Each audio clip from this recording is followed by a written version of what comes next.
At para pasimulan na po ang ating balitaan, narito po si kasamang LM para sa unang bugso ng mga headlines. Kasamang LM, pasok.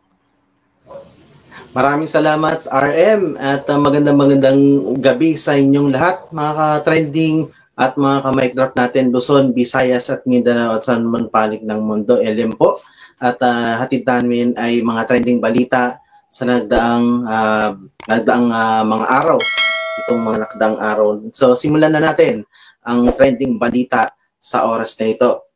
So dumaan po tayo sa balitang ito usapan at trending sa social media ngayon ang ginawa ng TV5 ngayon, na kung saan ang TV5 ay muling ginamit ang iconic action soundtrack, yung soundtrack ng kanilang dating flagship program na Aksyon sa kanilang mga newscast.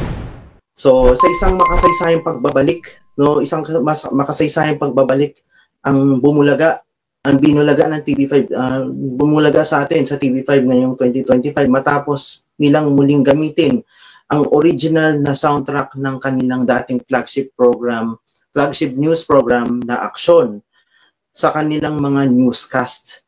So ito ay mula umaga hanggang gabi, mula sa frontline. Lahat ng kanilang newscast mula frontline sa umaga hanggang sa frontline News Tonight. Sa musikang ito na tumatak sa isipan ng maraming mga kapatid natin noong kasagsagan ng Aksyon newscast. At ito ay muling bumangon bilang simbolo ng pagbabalik ng tapang at sigla sa pagbabalita ng Kapatid Network. At balik tanaw lang tayo sa Aksyon. Nung unang pinalabas ang Aksyon noong 2010 na pinangunahan noon nila Erwin Tulfo, Cheryl Cosim at ni Paulo Bediones. Kilala ito sa mas mabilis, diretsahan at modernong estilo ng pagbabalita. Malayo sa traditional na news format ng mga panahong yon, at bukod sa visual identity, naging trademark din ng programa ang matapang at adrenaline pumping nitong soundtrack na nagpapatibok ng damdamin ng mga manonood. Sabihin, alam na nila pag ganitong tunog ng aksyon, narinig nila ang tunog ng aksyon, alam nila balita na agad. Matikawang balita yan. So, bakit binalik ang theme song? Ito ang paliwanag ng TV5 tungkol dyan, ng News 5. So ayon sa mga ulat, bahagi dito ng rebranding efforts ng News 5 na layuning ibalik ang core values of fearless journalism at naging pundasyon noon ng Aksyon. Sa panahong puno ng misinformation, fake news, ay nais ng TV5 na ipaalala sa public, sa ating mga kapatid sa buong mundo, na may media outlet pa ring naninindigan para sa totoo, patas at mabilis na pagbabalita. Marami rin sa mga netizen ang natuwa sa pagbabalik ng theme song or soundtrack. Marami rin nagsabing nostalgic ang dating nito at tila baga isang paalala ng mas totoo at mas diretsong pagbabalita mula pa noong dekada 2010. Posibleng pagbabalik ng buong Aksyon branding? Bagamat hindi pa kumpirmado kung ibabalik ng buo ang Aksyon bilang isang program title mula sa kasalukuyan nitong title na Frontline, Frontline Pilipinas, ay ang paggamit ng soundtrack ay isang malakas na pahiwatig na maaaring susundan ito ng mas malawak pang pagbabalik ng old branding, yung original branding ng News 5, which is yung Aksyon nga.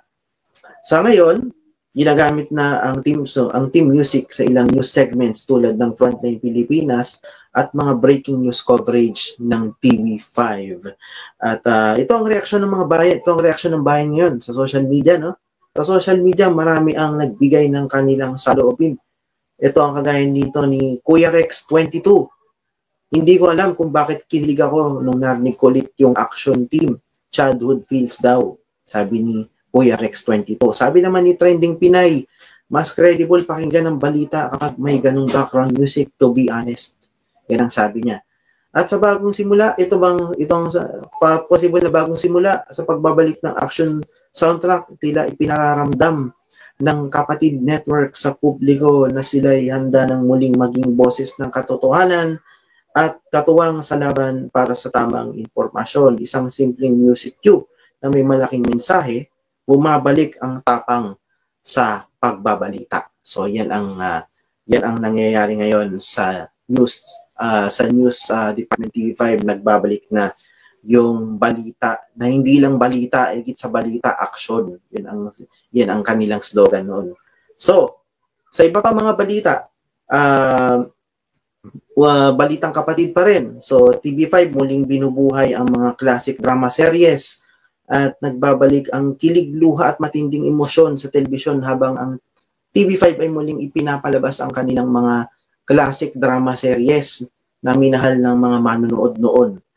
No, sa layuning pasahin ang mga loyal fans at maghatid ng nostalgia, inihain uli ng Kapatid Network ang ilan sa kanilang mga pinakatumatak na teleserye or drama serye sa primetime at afternoon slots. Sa seryeng bumabalik, ito yung mga seryeng balak ibalik ng Kapatid Network sa kanilang teleserye lineup. Ito ay unang-una yung Babaeng Hampas Lupa, no? Ang kwento tungkol sa isang babaeng mula sa kahirapan na pilit makabangon sa kabila ng pagtrato sa kanya ng lipunan. Tapos dito si the late Susan Roses. Siyempre, dyan din si Alice Dixon at saka si Alex Gonzaga. Kasama din dyan, yun nga, yung pinapalabas ngayon na Glamorosa. Tungkol dito si Ritz Azul ang bida, no? Kung saan dalawa yung kanyang mukha dito, no?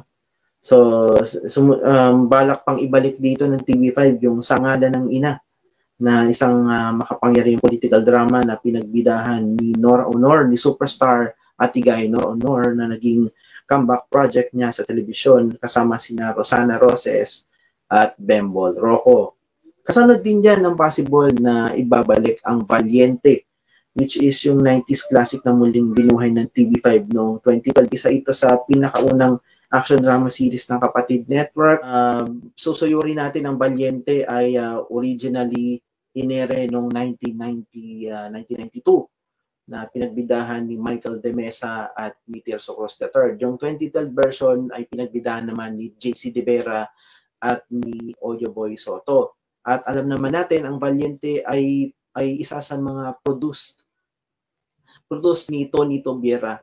Siya po ang producer niyan ng Valiente. At bakit nga ba binabalik ang classic dramas? Ayon sa ilang executives ng network, ang pagbabalik ng mga classic series ay bahagi ng programming strategy ng TV5 upang mas mapalapit sa mas maraming manonood, lalo na sa mga naghahanap ng dekalidad at makabuluhang kwento, lalo na itong ating mga Gen Zs at ating mga Gen Alpha na wala pang hindi pa naabutan itong mga ganitong mga seryeng ito.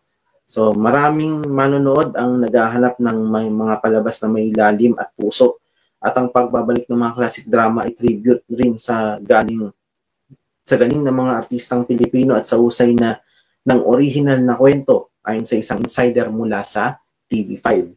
At dahil nga uso na ngayon ang streaming at mga digital platforms, bukod sa free TV airing, itong mga serye na ito, original series ng TV5, ay mapapanood na rin sa mga digital platforms ng Kapatid Network, at particular sa YouTube channel ng TV5 na tinatawag nating Kapatid live stream, no? Para sa mas madaling mapanood ng mga bagong henerasyon ng viewers. At syempre, hindi mawala ang reaksyon ng mga netizens natin.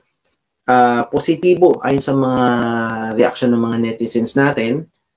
Usually mga Gen Z mga Gen Z at mga Alpha, positibo at magaganda ang naging pagtanggap, mainit ang naging pagtanggap ng mga manonood sa pagbabalik ng mga classic series ng Kapatid Network. Marami ang nagkomento online. So ilan lang sa mga nag-comment dito, yung tungkol sa Babaeng Hampas Lupa. Yung Babaeng Hampas Lupa ang dahilan kung bakit ako na-hook sa teleserye noon. Ang ganda na babalik ito sa TV5, no? At sabi naman ni Pinas Drama Lover, sana sunod na ang Glamorosa, which isa rin yan sa mga underrated na serye ng TV5. So wishes granted, ang Glamorosa ay pinapalabas na ngayon sa Hapon Champion ng TV5 pagkatapos ng Marimar, no? Sa pagbabalik nga ng kamang-klasikong serye, pinapatunayan ng TV5 na kahit sa modernong panahon, ang mga kwentong may puso at lalim ay hindi naluluma. isa rin itong paalala na ang mga original na kwento ng Pilipino ay patuloy na may lugar sa puso ng bawat manonood. So yan ang ating balita tungkol dyan sa mga pagbabalik ng mga drama serie ng Kapatid Network. So ito naman, ito yung mga pinakabagong narito sa mga ating mga kapatid na K-pop at global pop idol fans, no? So bihatid natin ang pinakabagong latest na kaganapan dito sa Be The Next 9 Dreamers. Siyempre, patuloy na umarangkada ang Be The Next 9 Dreamers, ang K-pop survival show ng TV5 kung saan 75 aspirants mula sa iba't ibang panig ng mundo ang naglalaban-laban para maging bahagi ng isang 9-member global boy group. Sa bawat episode, nasusubok ang kanilang talento, dedikasyon at kakayahang makipagsabayan sa industriya ng K-pop at P-pop. At mga highlight, ito yung mga highlights sa nakaraang episode, no? So, mentorship, tungkol sa mga mentorship sessions, ang mga kalahok ay sumailalim sa mahigpit na pagsasanay kasama mga kilalang mentors tulad ni Park Woo-jin ng ABC6IX, Bang Yedam, dating member ng Treasure, si Binchi ng Horizon, Yebin na dating member ng Momoland, si choreographer Bae Wan-hee at si producer Bullseye. At sa kanilang mga payo at gabay ay nagbigay ng inspiration at nagtulak sa mga dreamers na pagbutihin ang kanilang mga performances. Challenges at evaluations, iba't ibang challenges nga ang pagdating sa challenges at evaluations, iba't ibang challenges ang hinarap ng mga dreamers upang ipakita ang kanilang versatility sa pagsayaw, pagkanta, at pag-perform sa stage. At ang bawat pagtatanghal ay, ang bawat performance ay sinusuri ng mga mentors upang matukoy kung sino ang may potensyal na magbahagi ng final lineup. So, lahat to, kung ano yung mapipili dito, siyang na mapipili dito, ito yung bubuo ng isang global boy band. No, hindi lang basta K-pop band to, global boy band to na may exclusive contract sa isang producer, K-pop producer. So, pagdating sa voting, no? Pagdating sa voting at pakikilahok ng publiko, matagal ng papel ng publiko sa pagpili ng final 9 members at ang botohan ay isinasagawa online kung saan maaaring iboto ng mga fans ang kanilang mga paboritong dreamers. So, para boto niyo yung mga paborito niyong dreamers, pumunta lang kayo sa Facebook page ng Be The Next 9 Dreamers at regular na nagbibigay ng updates, instructions kung paano makibahagi or maging part ng botohan. So, yun. So, yun ang update natin tungkol dyan sa Be The Next 9 Dreamers. Panoorin nyo na lang yung mga kaganapan para sa mga gustong masubaybayan yung mga journey ng mga dreamers natin dyan. Mapapanood ang Be The Next 9 Dreamers tuwing Sabado 7:15 PM at Linggo 8:15 PM sa TV5 at mayroon ding weekday catch-up episodes tuwing 11:30 PM para sa mga hindi nakapanood ng weekend episodes. Mapapanood din yan syempre sa Kapatid livestream. So yan ang ating balitang kapatid sa oras na ito.